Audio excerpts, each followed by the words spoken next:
Howdy folks, Marvin Forte here, your host of the KFNW Current. This is episode 12. Today we're going to be going over the events at 10 Mile Lakes. A couple of weeks ago now. Usually we would do it Tuesday following, but some events kind of got in the way this time. So we're a little bit delayed, but I thank all of you for joining us. If you're on Facebook, go to the Facebook page and you can comment there and you'll see this. That just reminds me I should share this to the Facebook group too, just to be sure. Let me do that real quick. There we go. Should be there now. But yeah, feel free to comment on the Facebook page and we'll see it here and can put it live. Who do we got? W.A. Basson. Who is that? Who's W.A. Basson? I don't recognize the handle. But thank you. Thanks for joining us. Let's see.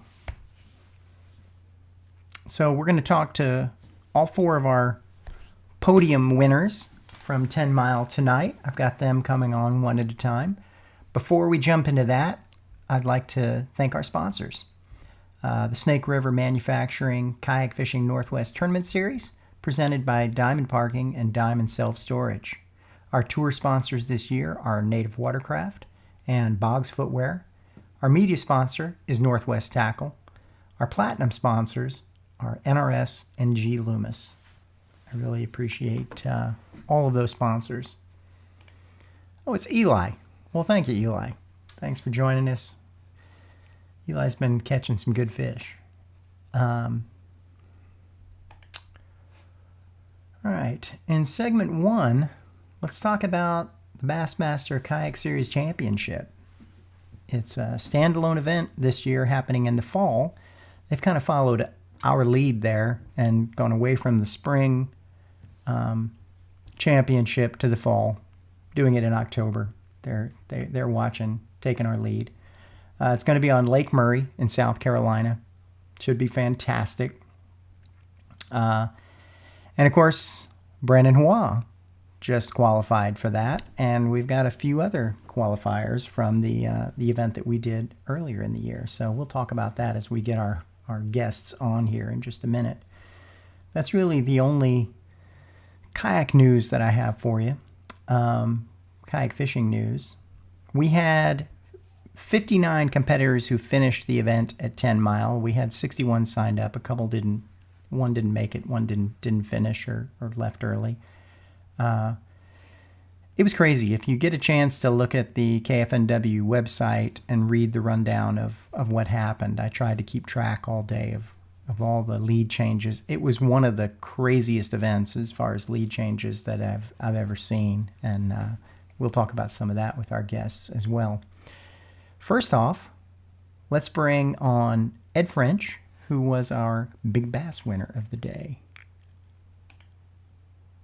There he is. Ed, how's it going? It's going well. How about you? It's going pretty great, thanks. I'm going to pull up the results of 10 Mile because we might want to peruse that a little while we're talking here, and plus I want to have it in front of me so I have all the right numbers. So you had a 21-inch bass, right?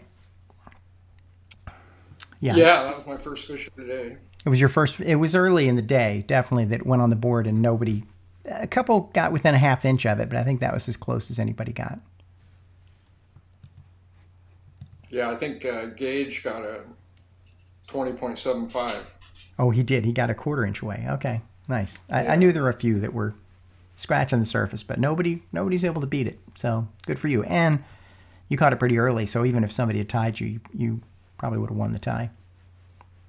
So talk to us about that fish. Tell us how you caught it, what it was like. I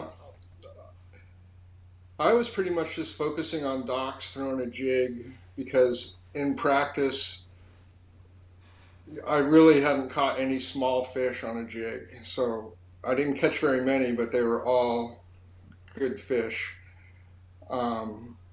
that particular fish, there's way back in this cove, in the kind of in the corner, there's a dock with a little boat parking spot in there, and I had caught a nice one there the day before. Not that one, but and sure enough, I just plopped my jig kind of under the dock a little bit, and bam, and she started pulling drag, and I'm frozen. Nope, you're good. It's still working fine here. Just some You latency. still there, Marvin? Yeah, it's all good. I can hear you fine. Just some latency. There we go.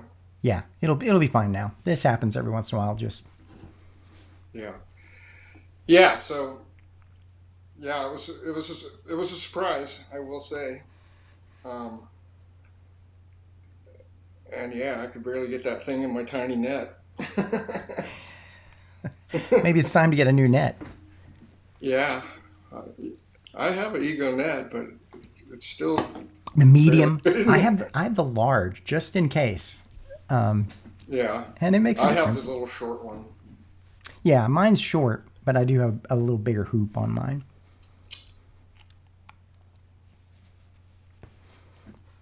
So, what were you throwing? You said a jig, a full size jig. No, it was a Hags Baits jig, 3/8 ounce with a Rage Tail Menace on there. Okay. So not that big, I don't have a lot of large gear. Yeah. So You do a lot of I smallie fishing, so yeah. yeah, so I can't really, I put those bigger jigs on there and it just wouldn't feel that good. So it was a pretty small jig Okay. or presentation. And other than that, once I started, and then I caught a 19 and a quarter about a half hour after that on the dock right next to it. And then I thought, I'm just going to fish docks. And I think I might have done that a little too long. Because in practice days, I was able to get a limit no problem. And it was tough for me to get a limit that day. Yeah. I mean, I had a 12-inch fish in there that if I could have culled that, I probably would have been in the money. Did you end up with 5 or just 4? 85 inches with 5 fish. Yeah, But a 12 and a 15-incher in there. Yeah. You and Brandon, we were kind of watching all day because you had a couple of really big fish, but for a long time you didn't have a full limit. And there were a few anglers like that we were watching. We're like, if they can just get that one more big catch, they're going to jump way up in the leaderboard. And unfortunately, I lost one good fish that just jumped up and spit the hook out at me. That's a heartbreaker. But that was the fish. That would have been the one that would have jumped your score way up. Yeah. Because that's what happened with Brandon is he did finally pull that small one out. 15-incher with only like a... I went to that train trestle over in the North Lake and just figured I could at least catch a couple dinks over there. Yeah. Usually you can find them around some good cover like that, good structure. Well, you still cashed a check. Not too bad. No, that was great. 800. Like I said in the that's the first time I fished that lake. So I was going to ask you that. I didn't remember if you were at any of the previous 10-mile events. I didn't think you were. No, yeah. So, and for that matter, I hadn't even caught a largemouth in a couple of years. So, yeah, you are kind of a smallmouth specialist for sure. This is a pretty good season for you because there's a lot of good smallmouth fisheries. But so you won 884. 200 of that is Three Rivers tackle. I understand you already contacted Shannon about your gift certificate there. So. I haven't yet. Actually. Oh, you haven't yet. Okay.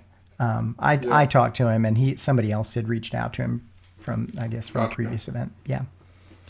But yeah, that'll be a good one. let's take a look at that fish. Let's see. We're going to see the fish, but we're not going to see you for a second. But I can still hear you. You'll still be here. There it is. I didn't make that where we can click on it. Oh, well. Let's do that. There it is. Solid fish. It looked like it was just barely post-spawn, maybe. Yeah, she was looked pretty wore out. Yeah, that bloody beat up tail, but the belly's not real giant, so I don't think she's got eggs in there. Yeah, no, I don't think so. But yeah, cool fish. Well, it's always fun to be able to cash a check from just one fish. You know, we just did the National Native No Limit event, and this was one of the locations that you could fish for that one as well. And we didn't have many that were there on 10 Mile that were doing it, but a couple did, and they did respectably. But yeah, that's the cool thing about that event. One fish can make all the difference. You can really do well.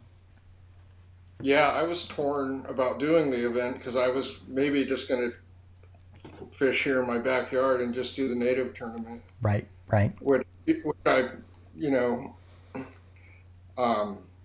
but one of my main goals of the year is to make the classic, just because it is kind of my backyard fishery, and I'm not going to make it to Idaho, so Banks is my last chance to try to do that. So. Yeah, Banks isn't too far for you, so that's a good one.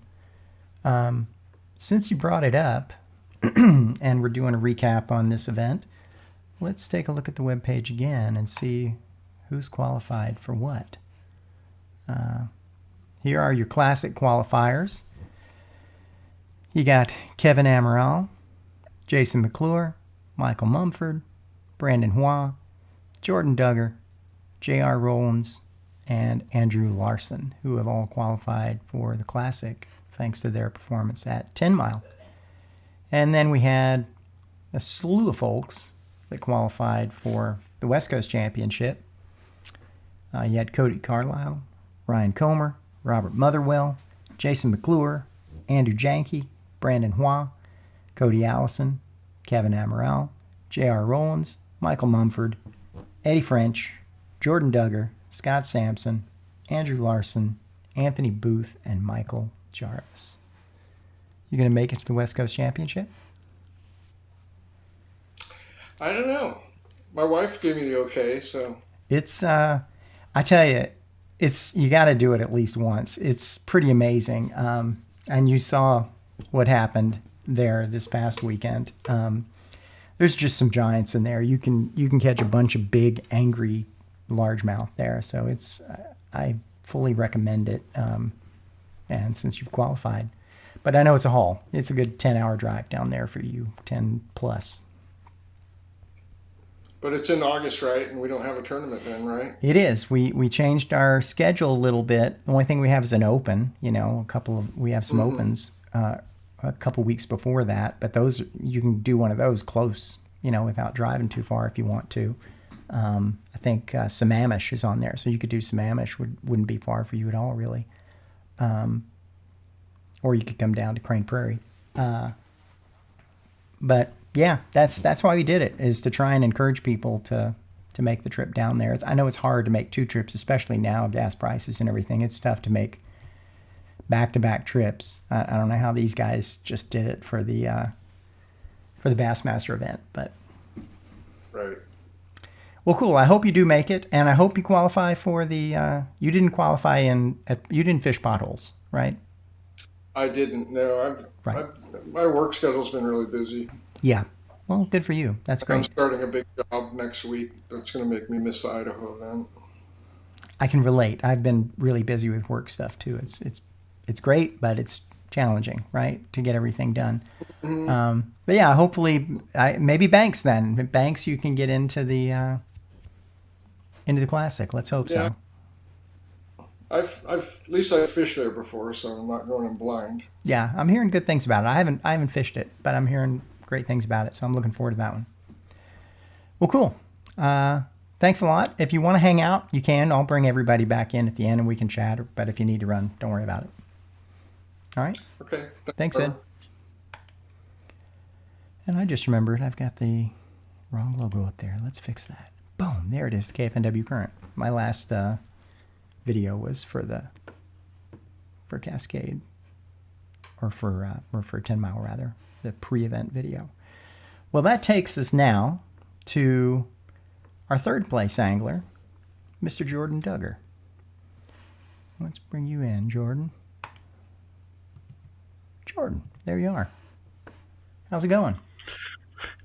It's going good. Feels good to be back. Yes. 2 in a row feels really good.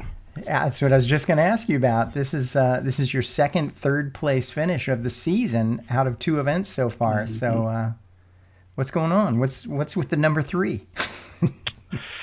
I guess that's my lucky number. If I can do that every tournament, I'll be happy. Well, both times too, you kind of did it in comeback fashion. You really made some moves later in the day, which was cool to watch. Yeah, this one was way better than Potholes. I got all my 3 biggest fish in the final 2 hours. I made a big jump. That's cool. So what worked for you? What was it like? In practice, I went down on Wednesday so I could get 2 days of practice. I kind of missed out on the spawn bite last year, so I wanted to make sure I could fish both lakes and not be stuck on one spot. So Thursday I went to the South Lake, which is where I ended up fishing, checking some arms, and I found small fish in the wood, but the big ones were on the points and buried in the grass, and I was just ripping a chatterbait through, similar to what I did at Potholes. Practice, I caught a 19 on 1 point, jumped across the arm, found another big fish that came off, and then instantly left there and went all the way to the far end and caught a couple more big ones, and then called it a day. And then I've always fished the North Lake in our previous tournaments there, so I wanted to go check those spots and explore more water, but I didn't find anything. So tournament day, I just set on going south. All new water to you then. That's cool. Yeah. And Friday, I had my Mega Live too, but I broke the transducer, so I didn't have it for the tournament day. So I was just going in power fishing, just using side imaging. But I mean, that morning was chaos for me. I launched the boat. I didn't have my graph wasn't working, the 360 light wasn't working, power pole, like nothing was working. So about 10 minutes after launch, I finally got it working. And then I had also signed up for the native event, so I was like, well, I might as well wait the extra 5 minutes to launch for that, only to realize I left my identifier back at camp. So I couldn't even submit fish for that. But luckily, when I got up to my first spot, nobody was sitting on it, so I felt good about that. And fished around there, only caught a small one, and then went to the other spot where I caught a big one in practice, and I lost probably the biggest one of the weekend there as I reached for my net. It's like, that was heartbreaking. Been there. Yeah, it took me a little bit to recover from that one. And then I continued to work down. I caught a bunch of, like a few small ones. And then I want to say it was around 11 o'clock. I was like, I got to make a move. I had a limit, but it was small. And I was watching leaderboard, and like they were just putting them on. I was watching Brandon just put on big one after big one. And I'm like, if I want to stay in the AOI race, I got to get some big ones. So I made a long run all the way to the far end. And everyone else was actually headed back towards the launch as I'm going all the way to the end. So I had it to myself, and I went to the same spot where I caught a big one in practice, and I was throwing the chatterbait. I wasn't getting any bites, so I swapped to my 6-inch working class Citizen, and what's up to Jesus? It's a coworker. I figured. I swapped to the Citizen, and as I was pulling it out of the water, a fish came, and basically hit my kayak coming out after it. So took that as my sign. I'm like, all right, this is not leaving my hand for the final 2 hours. I'm either gonna make it or I'm not. And then I want to say it was like 20 minutes later, I hooked into my first 19-incher. I think it was 19.25. And then I continued working around that little cove along the lily pads and caught, I think it was almost 18 inches. And I still had an hour left, so I was like, I'll make one more pass for the final hour. And then I ended up catching my biggest fish, the 19.5. And like I saw, like with each fish, I was jumping up quite a bit. So I knew I had a legit chance to be in the money with that last fish. But I had like 30 minutes left after I caught that. But when I caught that, the side plate on my reel came off, and so it free spooled, and it just a huge rat's nest. I tried to fish through it, but I ended up swapping to a different reel for the last 15 minutes, but ended up not getting anything. I feel like if I had a little more time, I probably could have found one more. Wow, that's crazy. Yeah, and I was fishing all shallow all day, nothing out deeper. It was all like the weed line right up against the banks. Yeah, when they're up in there, that's how I'd prefer to fish if they're doing it. But yeah, we can't always rely I had a on ton that. of fun. Yeah, that's definitely the funnest way of fishing for me. Just ripping chatterbait through the weeds or swim baits through them. Very cool. Well, yeah, you and Brandon are definitely top of the AOI. You're the only two that have been in the top three, or I didn't see how far down it goes. Dwayne at Tourney X has been working on putting an AOI program into Tourney X. I saw that. I'm kind of waiting to see. I haven't done anything with ours after 10 Mile yet, which I could. Gotcha. I mean, after two events, it doesn't tell us a whole lot anyway. Right. But yeah, I'm looking forward to seeing what Dwayne's come up with. I've consulted him a lot on that over the past year. He's had a lot of questions like a cool about idea. how to make it work, but it's tricky because not everybody does it the same way. So that's the hardest thing about it, is making it where at least it does what most people want, and they can adapt to it if they need to. I mean, I'm certainly fine with adapting to it as long as it does the basics that we need. But yeah, it'll save us some time and trouble, and it'd be cool. You'd be able to. One thing we talked about is you'll be able to actually see in real time where your AOI is. So, like at an event, you could see that you're a certain number of places maybe out of AOI, which is, we've never done that before. We've never been able to look at it in real time, but you could. I mean, you could go to the. Gotcha. That's something he's going to figure out. How does that work with lines out, or like or not lines out, when the scores go offline? He's going to have to figure that out, because when you turn standings off, you kind of would have to turn AOI off as well if you can see it in real time. I think it'd also be fine not to show it in real time, but just show it when the event is done and completed. Then when the standings go live, you could do it. But yeah, you're right. He's going to have to figure out the standing side of it. Well, I appreciate you coming on board and talking to us again about your day. Hopefully we'll see you a few more times this season if you make it back on the podium. Yeah, hope to be back. Great. Hang out if you got time, and I'll bring everybody back on at the end. All right. Let's see. Next up is our second place winner, the angler who won the native event back at Potholes. Well, he did more than just the native event. He came through in the KFNW event this time, Mr. Michael Mumford from Idaho. Michael, how's it going? Good. Feels good to be back. I definitely can get used to this.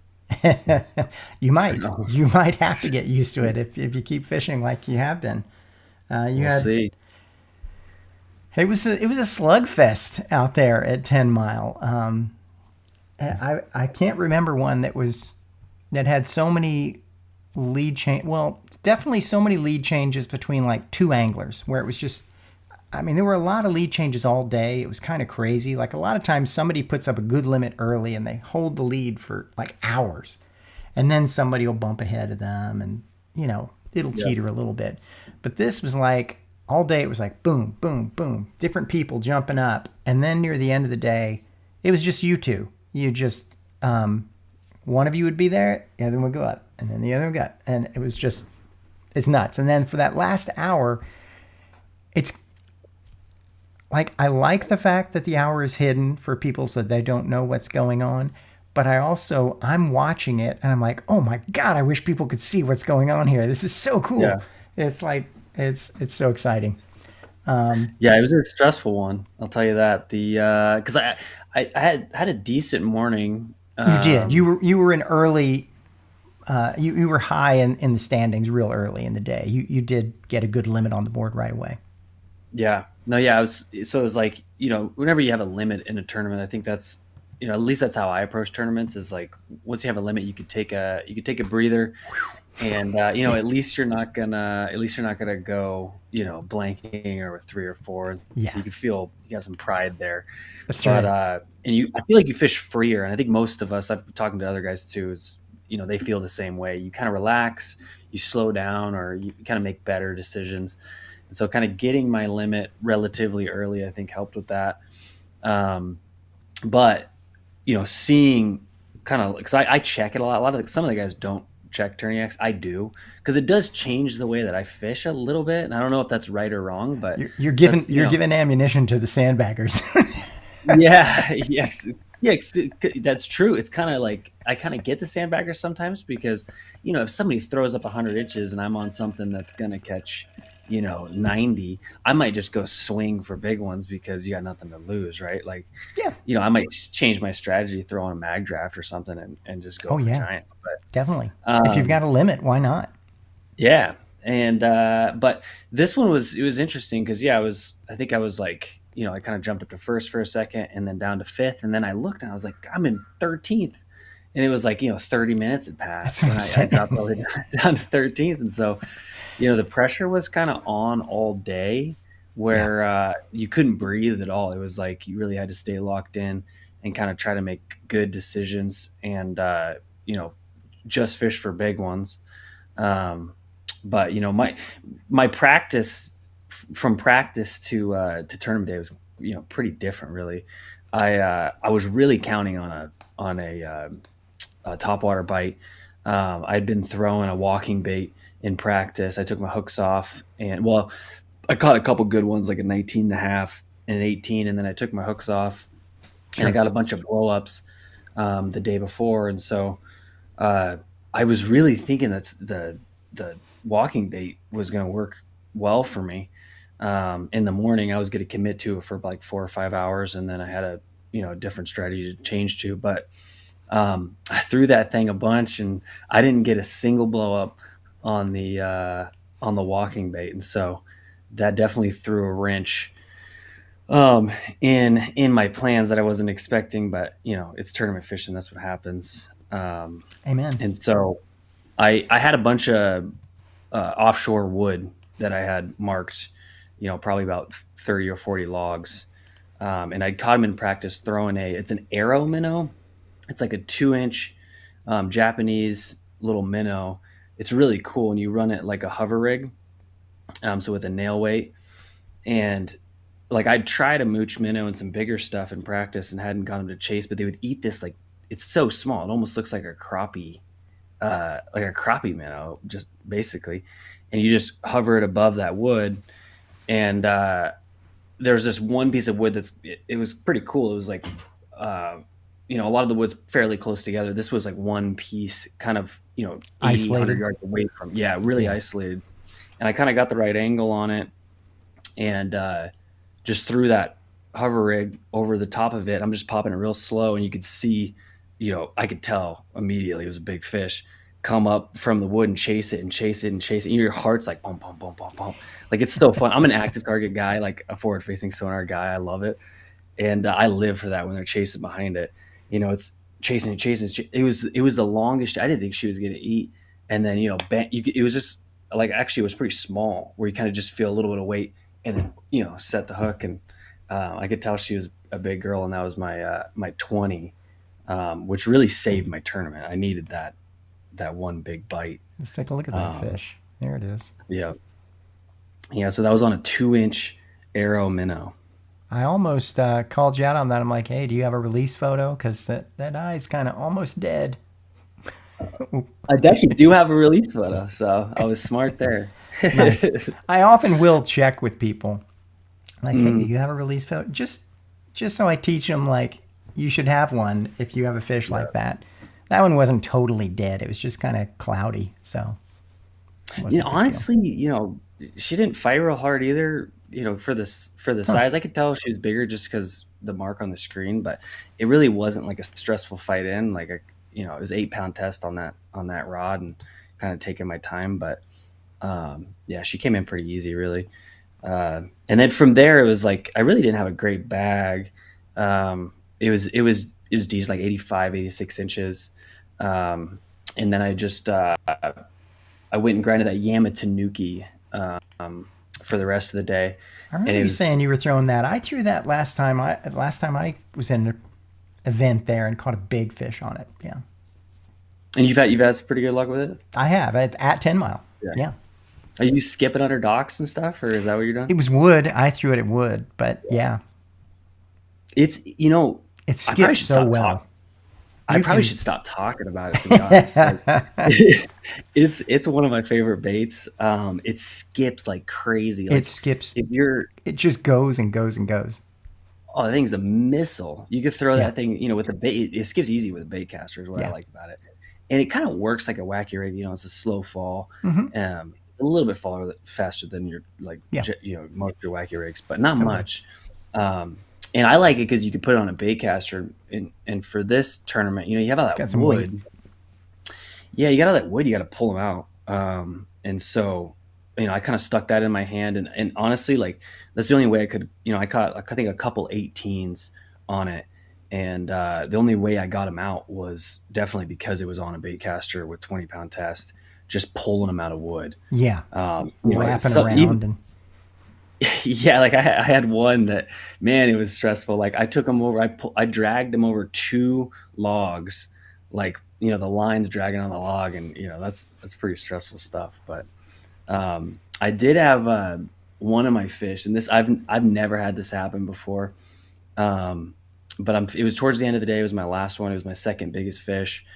I'm fishing this log, and I'm kind of like, it goes out like 30 feet. It's a little offshore, and I'm just working up the log, just real slow. And I get this like real defined like bump, and I set the hook like a psycho, hard. It just immediately snaps the line, and I'm like, dang, like done the same thing. It's a good, I was like, that felt like a good one. You never really know. I could have just snagged the log, but totally, you can't tell. But so I'm like, kind of hitting myself, like, why do you set the hook so dang hard? I cast back, I retie, cast back in there, working it up that log.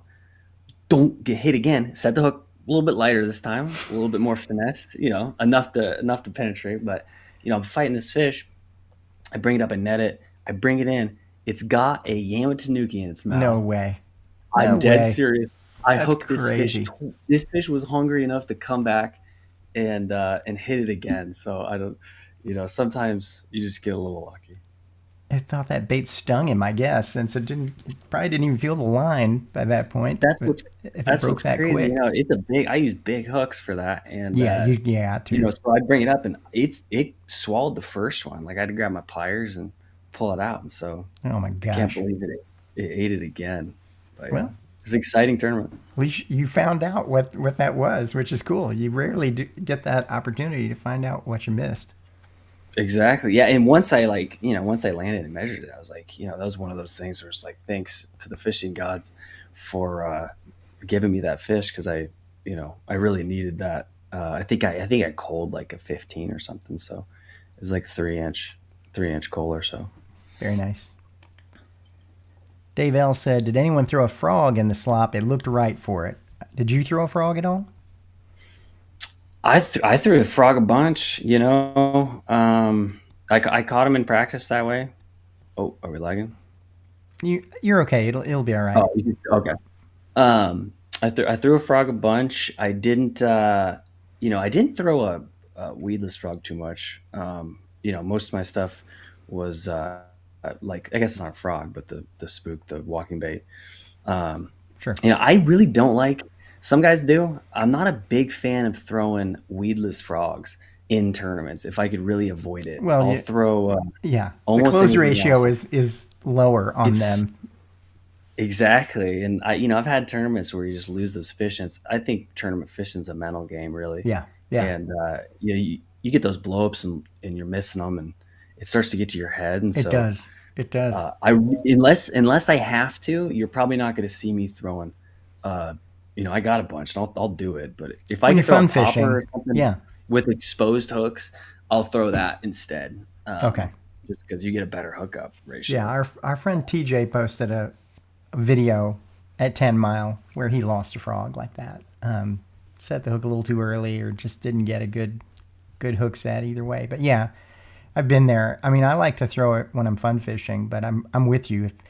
If you lose a good fish, it really messes with your head Yeah, and in a with frog tournament. fishing, a lot of times you see them. It's Yeah. not like other things. I mean, Yeah, you get because they come a up out lot of of the times water. you can basically measure it there. It's like that's a 19 or that's a 20, and seeing those fish miss is just brutal. I Uh, was fishing one a couple of years ago on a real weedy, small lake, and I caught a few on the frog. Was doing well. The weeds were so thick, I could just paddle my kayak right up into the weeds and park on the weeds, and I wouldn't move. And then there were trees in some places that would pop up through the pads. They were like little tiny pads, and there was some clear water around those trees. So I was kind of casting up into that clear water and letting them hit, and then I'd just rip them on the top of the pads, just skim them across the top. And I cast in one time, and I just had like a moment of not really being with it, not really paying attention, and my frog was sitting there on the water, and then the next thing I knew, it was just under the water, silent, just whirlpool, like, and pulled it down. And I finally did set the hook, but kind of way too late. And I felt a connect, but then didn't get a hook set on it. So I was just like, oh, what did I miss there? That was probably a really big fish, but we'll never yeah, know. that stuff hurts. I mean, I could remember fish from 3 years ago. It's Oh like yeah, a they lot of those haunt you. games. Those ones haunt you, but there's You know, nothing they don't funner. they don't haunt me if they outsmart me or do something really good to get away. Like that doesn't haunt me. If I screw up, like Yeah. if I don't have my drag set right and I break the line or something like that, that haunts me. Yeah, I mean, I agree with that. It's like anytime you make a mistake, it's like when it's your fault, man, are you Yeah. like, Yeah. I think we're all just hard on ourselves, but yeah, I feel that. Or like, I have a hard time like retying.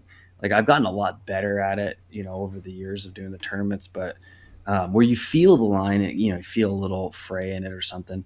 And let's say there's 45 minutes left and you don't want to take even if it takes you a minute to retie it, you just want to keep that bait in the water. But Absolutely. man, I remember like first year of tournament fishing, losing fish that way where you don't retie. And so now I'm just like, calm down, retie, like check your line, especially if you're dragging them over stuff or anything like that.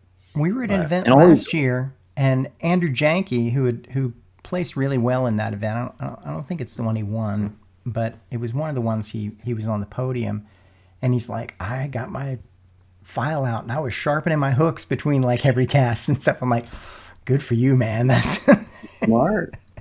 Yeah. Sharpening your hooks is smart. That's something I think we forget about. I'll do that sometimes, but I probably should do it more. You got those especially old around trusty. rock. You set your hook on a couple of rocks Yeah. and forget it. Oh yeah. Yeah. I mean, like your crankbait stuff too, that's sitting there just banging against the rocks Yeah, and yeah. those dole out. And you want as much penetration as possible most of the time. So, but yeah, there's always like little things you kind of learn. Yeah. Unfortunately, most lessons are learned hard, at least for me. Got to lose a couple and then I'll Sometimes get those are the better. best lessons, the ones you have to screw up to learn the hard way. Yeah. You don't forget those ones. No, I think that's like, with even with like frog fishing is I've learned over the like I used to use 15-pound test or fluorocarbon, Oh, geez, that yeah. kind of thing. And yeah, and now I'm 65-pound braid. Like give them the meat. My line has slowly gone up over the years too, where like I'll use as Same. high pound test as possible. And rod power. Like I remember my Yeah, personal best was on a medium light rod, 11-pound largemouth, 25 inches on a 8-pound test on a medium light rod, and I'm like, how did I even penetrate the hook with that? I don't even know how I did it. yeah, it's crazy. I'd almost never go less than 10. I mean, there's a few baits where you kind of have to, And real like clear water, yeah. yeah, like a hover rig or something like that. You really can't You don't go get the more than 10. action. Yeah, You yeah. don't get, yeah, you don't get the extra. Really, 8 or even 6 is a little bit better. But if there's any kind of structure around, like I'm gonna be 10 or more. Um, that way they don't break you off or drag you into stuff. Having a Yeah. little bit of power is definitely important. Oh, absolutely, absolutely. Well, thanks for joining me tonight. It's been Yeah, great talking to you. It's always fun. Hopefully, we'll see you back on here again before the end of the year is out. yeah. I'm looking forward to it. I think Cascade's gonna be fun. Yeah, should be a good one. I'm looking forward to Banks, so I'm ready to get back out there. Me too. Should be good. I forgot to Yeah, ask the other guys. I'll ask. I'll ask at the end. Don't worry about it. I'll get if you got time, hang out, and I'll bring you back on in just a few minutes after we talk to Brandon. sounds good. All right. Thanks, buddy. Yep. All right. Well, that takes us to our last guest of the night. Came in first place at 10 Mile and came in third place at the Bassmaster Kayak Series on Clear Lake this past weekend, 2-day event. Let's bring back to the KFNW Current, Mr. Brandon Hua. Brandon, Hey, let me turn your name on. There we go. Now we can see who you there are. we go. In case they get us confused. Um, so, can you remember 10 Mile, or is it all a blur now after the epic Bassmaster event? It feels like it was months ago at this point. Like I'm It kind of does still to me too. trying to regain my energy. I mean, the last 2 weeks have been mentally and physically draining, and then obviously to wrap it up, a little 10-hour drive home just to top it off. So, but yeah, I mean, 10 Mile was fun. Going into that event. I drove up there. It was a Tuesday night or something, and slept in the parking lot. Woke up Wednesday. Didn't really find too much, honestly. And Thursday, I went with different plans. On Wednesday, I was like fishing shallow, trying to see if there's fish on beds, but the water clarity wasn't very good. See if there's any late spawners. And then Thursday, I found a little wood deal, and very similar to Mumford. I found that like isolated wood, whether it's a dock piling or a log, or there was a couple like brush piles that I side scanned during practice. There wasn't many fish on them. You'd find one, two, maybe three, but they were better quality fish. And I think just because of the spring, a lot of them got beat up because of the spawn. So 10 a lot of Mile. those big Yeah. fish moved offshore. So Thursday, I went out and I wanted to find like an early top water bite. So I pulled into the back of one of the creeks and I had about 12 or 15 blowups. I only hooked into two of them. The rest of them I shook off. And I was like, okay, well, at least I can go get a limit. Mumford, I think he mentioned earlier, like getting a limit just kind of calms your nerves. Sure does. So I was like, well, I think most of these bigger fish that are offshore, like, I don't think they're going to fire off first off in the morning. There needs to be a little bit more light for, to see the baits and all that. So tournament morning, well, I guess I should end with on Thursday, I had like 92 and a half inches, kind of putting stuff together. And that's like, okay, there's two or three fish on this log. Let me see if I can get, one of them to bite, and then be like a 19 and a 19. So I was like, okay, I know what I'm doing. So Friday, it was obviously raining in the morning. So I just decided, I'm like, I'm not going out in this. I'm like, I got 2 weeks of this. I'm good. I'm going to chill. Totally. And Saturday morning, we launched. I went to the back of this creek, made I don't know, 50, 60 casts with the frog. And same as Mumford, nothing blew up. I had one little bloop on it, and I was like, okay, that's lame. I gotta go. This is not working. So there goes my limit plan.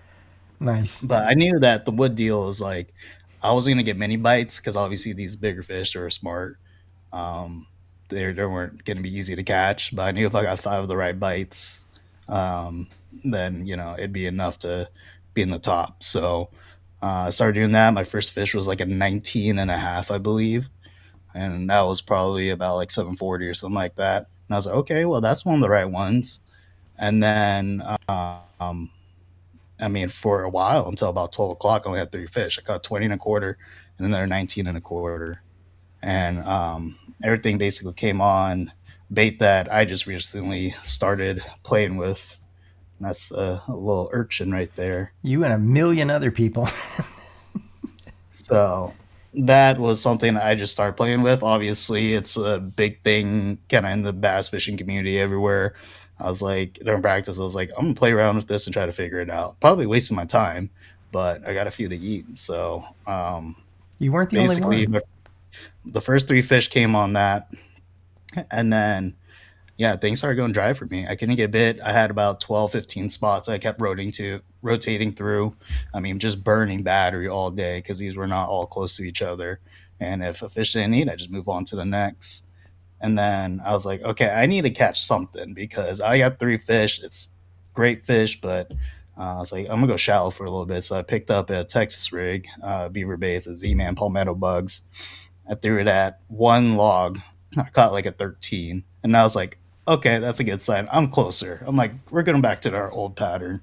So I pulled up on a spot that I think I caught one of my 19s on, and there's fish on it. It was a brush pile at the end of a dock.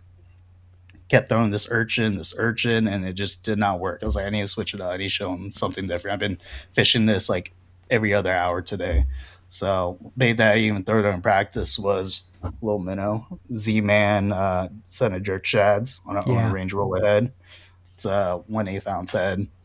First cast that I got like a direct lineup on it. I think I caught was at 18 and a quarter. And then so I was like, cool, I filled up my limit. Tried to fish a little bit more around there. Time was running out. At that point, I'd burned through like most of my battery, and I knew with less than an hour left, I needed to make my way back to the launch just in case something would happen because I was not going to try to paddle my way back to the launch. So I went back, and there's a spot that I actually went by, and I got bit there during practice, and I went over there, and I think it was like second cast, got a 17 and a quarter, and that was with less than 10 minutes left or around 10 minutes left. And at that point, I was like, okay, we got a good bag now. And I was like, just in case, I threw back out there, and then I caught a 17 and a quarter with like 2, 3 minutes left, and was able to get It was the 1 minute. photo uploaded at 1:59, and lines out was It was one as the photo was taken a minute before. It was 1 minute yeah, before. You were the last fish submitted that was accepted for the whole tournament. That fish that called you and put you back in first. Crazy. Just crazy. yeah. I mean, I've always been a believer of fishing your hardest till the end because anything can happen. I don't know. For me, like I like the pressure, and also another reason. Like Mumford was talking about, like I look at the leaderboard too because I'm like, ooh, I need to do better, or I'm like, ooh, these guys are catching them good, all this Sure. and that. Um, and I don't know. I even when we talk about the Bassmaster events, like coming down to the wire, I don't know. It just like triggers something in me, and I started trusting my gut more on what to do, and sometimes it works out. It's paid off for you a few times. I remember Watcom, you had the same sort of thing. You didn't have a great bag, and on the way back to the launch, you just ran into some fish and put a couple more fish in the bag, and Yeah, and that one I think I caught like a 19, and then I hooked it to another one, but the alarm went off, and I was like, no. too late. Yeah, Darn. but yeah, 10 Mile was fun. I mean, I expected more of a shallow bite, and a lot of people did, but I think that's the fun part about 10 Mile. It's like you can catch them shallow, you can catch them maybe off the bank a little bit. Sure. My fish weren't really coming like deep per se. Like they're just on isolated structure, a little bit off the bank. That's Listen, Dave, thank Dave you. again. Yeah, congratulations on the win, and third Clear Lake. We're all pulling for you. So it was good. It was cool. There were a lot of people chatted up over here about your day. So that's a good transition. Talk to us a little bit about Clear Lake. Man, I'll tell you what. TJ, Mumford, and we three of us went down there, and by the time we got down there, we're like, I guess we'll start practice in the morning, like one of those things. Just beat. And Yeah. Clear Lake, we heard before going down that the bite has been tough. And there's a combination of a lot of things that came to it. One, the algae boom kind of started like a few weeks or a month like before then. It just started getting hot. The algae started blooming, and I mean, you're talking about, excuse me, less than like, no visibility whatsoever. You drop your bait in the water and it's gone. Certain parts of the lake were better than others. I was looking at it leading up, and most of it was like a west northwest wind. So any east side bank was getting most of that algae like stacked up. So I tried to avoid those areas, but the bite was tough. Shad spawn was happening at the same time, so there's a lot of bait. The winter, obviously, for us and down there, it was mild, so a lot of that shad didn't die off. So you go to the bank and you look down, and I have a video of it that I took on my phone. You just look down, it's just like a glitter bomb just went off. Like there's just shad everywhere. And you're like, they have a buffet 24 hours a day. Why would they want to eat my bait too? Totally. Matthew Brandon said the same thing. He said there were just so many shad. He said it's probably the biggest number of shad he's ever seen there, and he lives right there. Mm-hmm. Yeah, so that was overwhelming already. And then obviously it's a post spawn bite. There's actually still fish spawning. I found a couple fish that were just starting their spawn actually in a creek. I literally pulled up and they were rubbing against each other. So some late spawners, even so, you had just a wide variety of things going on. Our second spawn, in Arizona, we'd run into that. They'd spawn in February, and then they'd spawn again a few months later, or maybe it was different fish. But yeah, it was really spread out. Yeah, and the water level was a lot higher than usual, but practice was tough. I only caught a limit one day during practice. Most of the time, we'd only get 2 or 3 fish. It was tough. Fish multiple launches a day type of deal. But I found a little area at Rodman Slough. I guess you could say it's a popular area. I had a stretch of bank. I went down there. I actually caught a limit pretty quick on a Senko. And then I caught a 20 and a half or 20 and 3/4 or something like that. And I was like, okay, I know a limit is really important in this tournament. So, and then I had a plan B. That was my plan A. I went outside of that. I fished a little Thule point, and I caught a 17 and a half and a 23-inch largie. And I was like, ooh, well, there's quality out here. Okay, so this is my plan A. And my plan B was actually out of County Park. I went there Friday morning, and I pulled up to some it's kind of like dead bushes, but the shad spawn was happening in there, and those big bass were just pushing them against these bushes and boiling on them. So I got there. I literally took the photo at like 6:15, but during practice. But went there and I saw a boil on the bush. I grabbed my frog and threw it out. As soon as I landed, I gave it 2 walks, and this wake just comes right at it. And I was like, oh snap! And it just, someone flushed the toilet. It just vanished. And I was like, oh snap! And I was like, oh wait, I think I'm supposed to do something. I set the hook, and it was a 21 and a half. Wow! And I was like, oh snap! Okay, that's a good sign. And I saw a couple other boils over there, and I was like, well, it's risky. Mumford literally just talked about going for a frog bite can be really risky. Like you can either catch them or you don't. So I was like, I'll keep this in the back of my mind. I know there's big fish here. And I side scanned a stump that had a couple big ones on it too. And I caught like a 20 off of it. And I was like, well, there's quality here. I know I'm going to keep this part of my game plan. So I was like, this is going to be plan B. If plan A doesn't work out, I'll relaunch over here. So going to the tournament, went to Rodman, started off in there, got a limit pretty quick, no big ones, had like 72, 74 inches. And I was like, well, it's a start. I'm happy. Like our limit was really hard for everybody. And then I went to the big fish spot outside. Well, that day it was blowing 25, 30 miles an hour throughout the whole lake. So that was kind of part of my strategy to fish north, looking at the weather report. Mm-hmm. And I could not stay on this spot. It kept blowing me into it. The wind was to Yeah. my back. Fish weren't set up. So I said, at 9 o'clock, I was like, I'm going to leave. So I relaunched.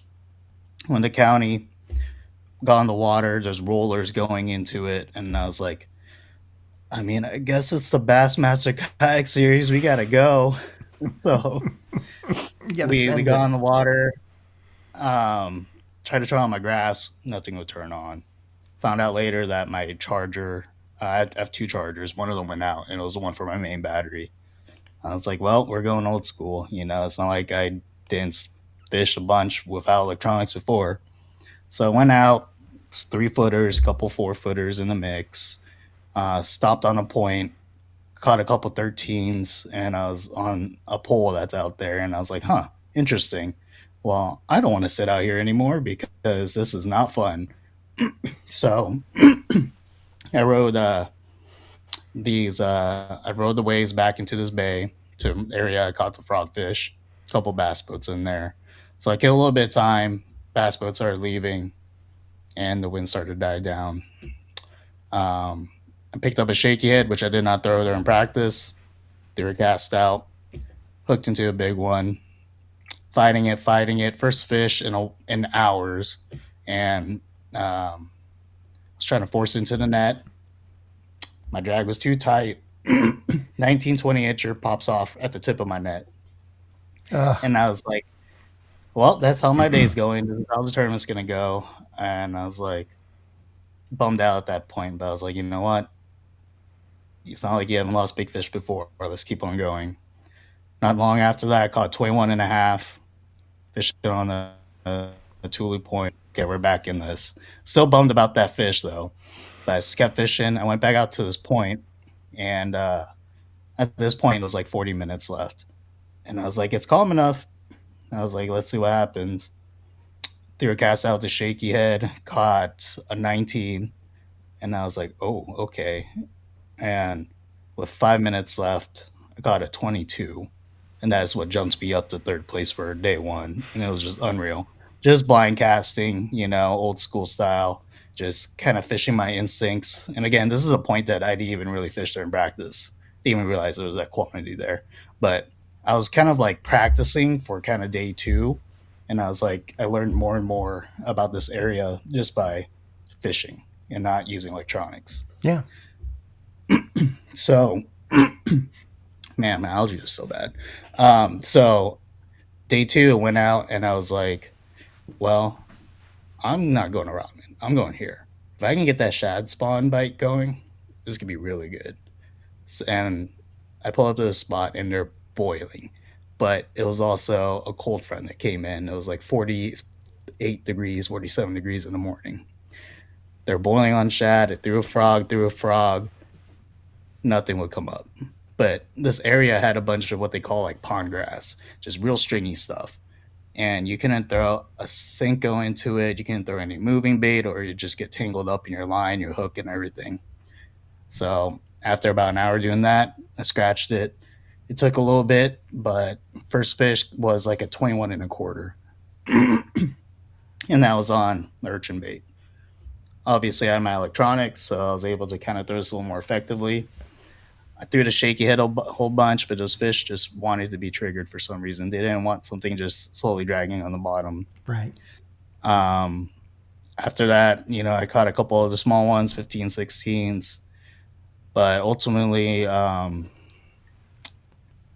found another brush pile side scanning, actually going to a different spot, and caught another 19. I got a 19 and a quarter off of it on an urchin. And then I had like a solid limit. It wasn't bad. I think it was like 86 inches or something like that. But then the fish did not want to eat that urchin. So I was thinking, well, 10 Mile, I swapped to a minnow instead. And I was like, but they're really eating this bait. So I switched to a different color. This fish just weren't reacting. So I switched to a different color. And that got them all fired up. Caught another 19 and a quarter. Um, and then the last 40 minutes, I was like, well, let's see if we can do some last second heroics again. I went out to that point.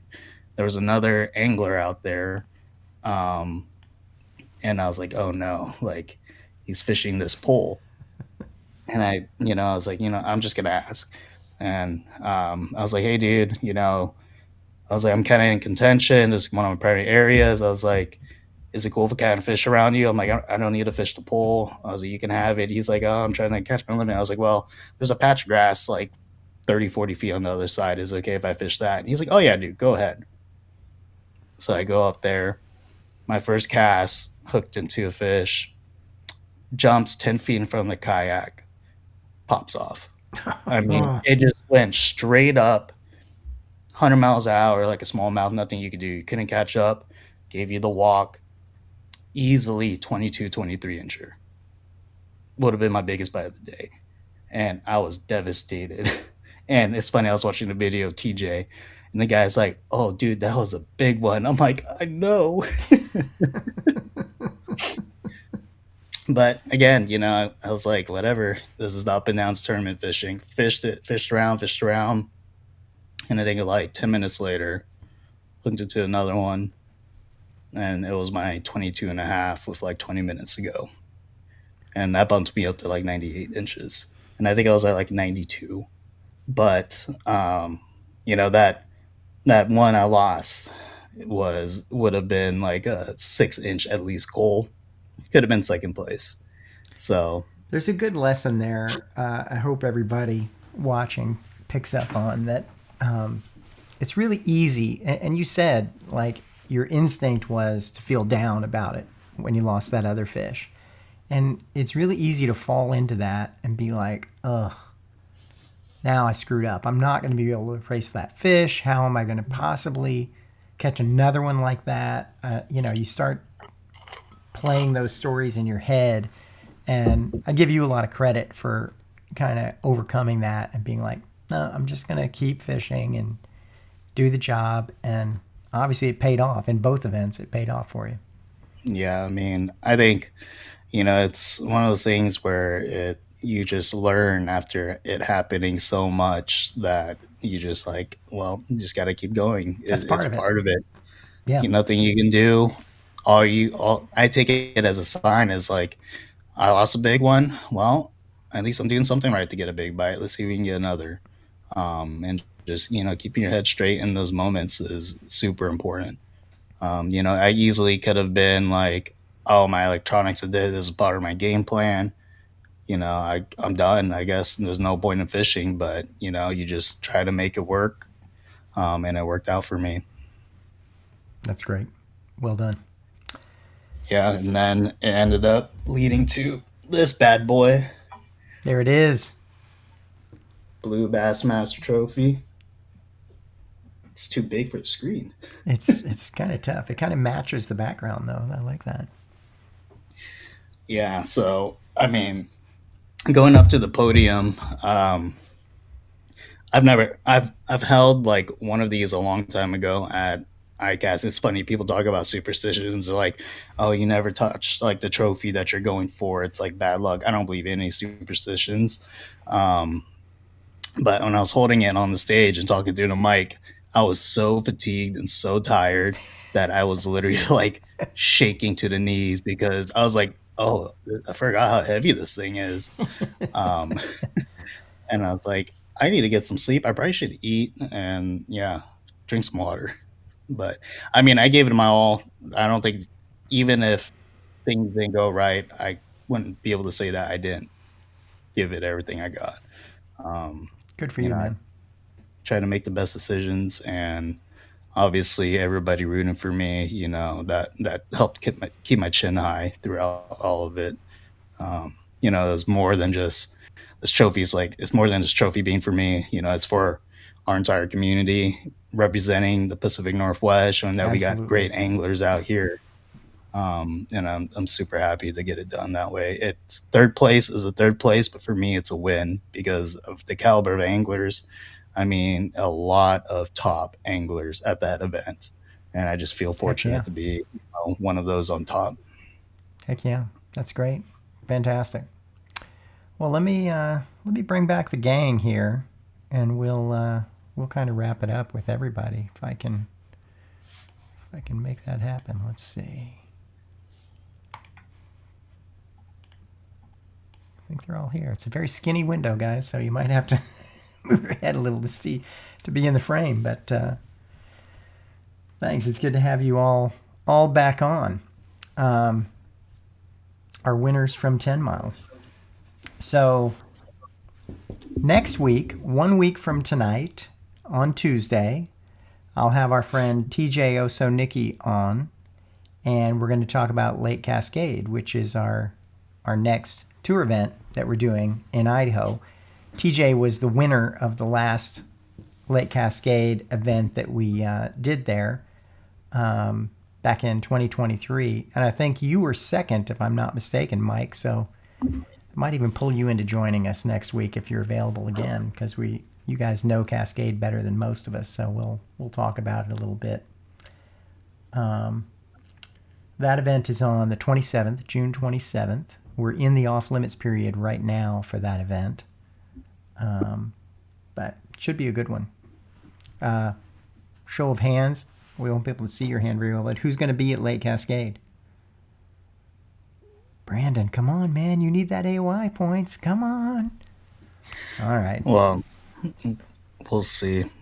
I got some decisions to make. You do. You have a lot of your tournament life has gotten a little more complicated. Mm-hmm. But that's a good South problem to Carolina in October has changed some things, so I have a game plan. I'm hoping it works out, but there may be some sacrifices this season. Yeah, I hear you. It's hard to do everything. It's really hard. But I think that's about all I've got. I want to thank each of you. And to send it out, I guess, I forgot to ask each of you. We'll start with Ed, and then Jordan, and then Mike, and then Brandon. Same order that we talked. Is there anyone or any companies or any sponsors that you would like to thank? Ed? I'm pretty much independent. I'll thank my wife for That counts, giving man. me.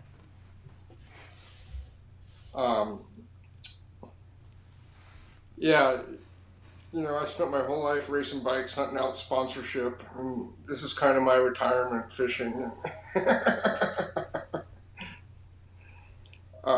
But yeah, I sure do need a new kayak. There you go. Well, you got a little money towards it at 10 Yeah. miles, so see if you can do it again. I did get a new motor though that I'm really happy with. That's great. Michael Jarvis says, just keep casting, just keep casting. TG Yeah. says he's not fishing till Cascade. Oh, he's burnt out. Yeah, TJ's in rough shape after Clear Lake. He's hurting I bad. bet. Well, it is the off limits, so you have that excuse. And then Jarvis said, way to bass, guys. So good job. Jordan, who would you like to thank? Give thanks to Native Watercraft. Like the Titan X made it pretty easy for battling the wind there at the very end. And then Yak rods, or the rods that I use. And then, of course, the constant support from my family during all these tournaments. Fantastic. Mike, how about you? Definitely thank my wife. Kylie came with me to 10 Mile and Clear Lake. She wanted to see 10 Mile area, and so that place is beautiful. Like, It's gorgeous. I was in love with it. Like the fishing was good. We were right on the water there, and so but it kind of didn't make sense to go home from there and then drive all the way down to Clear Lake. And so Totally. she had been to Clear Lake before, and Clear Lake might have some big bass, but that place sucks. There's no other way to Yeah, put it. 10 Like miles a Clear lot Lake's, nicer hang. yeah, Clear Lake's terrible. It's a terrible place. I hate everything about it. I But he's got big bass, and so Kylie Kylie didn't have a lot to do She while didn't while love she was Clear there. Lake. She was a Yeah, trooper, but I yeah, have. she gives me a ton of support. I've said for years, like I've told people, do not talk to your wife about coming to Clear Lake with you and pitch her on the idea that it's like a cool vacation or something, because it's not. If you're not interested in fishing, there's not a whole lot of draw there. But I'll tell you, Margaret went with me last year to Clear Lake, and we brought both kayaks, and she got out there in the LTE while I was fishing, and she was shooting videos and photos of me, and there is a lot of wildlife there. Like, the water is pretty there. It's just when you get off the water, it's not so great. But the water, she had a blast. She said, well, maybe I'll go out for a couple hours. She spent both days, all day out there on the water with me, and loved it. So, but you got to be on the water to really enjoy Clear Lake, I think. No, yeah, I think I think we're gonna get another kayak here soon, so Nice. that when she does come with me, she's got something better to do. But Yeah, she Margaret loved 10 didn't Mile fish. and- She was just out there having fun. Yeah. Yeah, no, yeah, so yeah, definitely, love thanks for her support and everything, and then Northwest Tackle for sure. Great. They're a great company, and they give support to me, local business. Obviously, they sponsor Kayak Fishing Northwest as well. Yeah. And so if you need any tackle, that is it's a good business to support. Joe, I talked to Joe, and I think he may be coming out to Lake Cascade and maybe bringing some kayaks with him, a couple of kayaks with him, because he is a dealer for Big Adventures, so he's selling native watercraft and bona fide kayaks, and he is also a new canoe dealer, so he's selling those as well. So if you do need a kayak especially in that Boise area, by all means, give Joe a call, and he'll have some perks for KFNW members. So if you're a KFNW member, let him know, and he'll take good care of you. Yeah. And then that takes us to Brandon. Brandon, who would you like to thank? I'll try to keep it short and sweet. Obviously, Z-Man owner hooks, they're key into one, catching the fish, but also though keeping them pinned to coming in the kayak. Torpedo, definitely, it's nice to go on the water and have that reassurance that you're going to be able to do everything you want and make it back to the launch, no questions asked. Discount Tackle, they've been a huge support for me, also a KFNW sponsor as well. Mm-hmm. So I love how they're diving into the kayak community. I'm going to go a little bit off the wall on this one. I'm going to say Bonafide. I'm not partnered with them. I'm good friends with them. They're part of the big adventure with native watercraft. PWR has been a phenomenal rig for me. I've had discussions with them. I don't plan on being on part of a team. It's just the way I roll. But that PWR is a phenomenal rig. When I went to Clear Lake and it was blowing 25 and those big waves are there, I felt comfortable getting back to wherever I wanted to go. Some of it is experience, but having a rig with stability is really nice. So I will say that. But yeah, big thanks to also all the KFNW sponsors as well. Every single one, it just allows us to have things like this and also have great events for the community. We do something around here that is not really seen everywhere. And I think that helps draw us new anglers, and it helps them keep, coming to these events and learn more, which is awesome to see. That's great. Fantastic. Love it. Well, thanks to each of you. Hope to see some of you at Lake Cascade, and those I don't see at Cascade, it sounds like I'll see you at Banks after that if you're not at Cascade. But looking forward to it. I guess that's about it. I'll sign off at that, and with my usual be safe out there on the water if you are going to hit the water. And talk to everybody soon. Good night.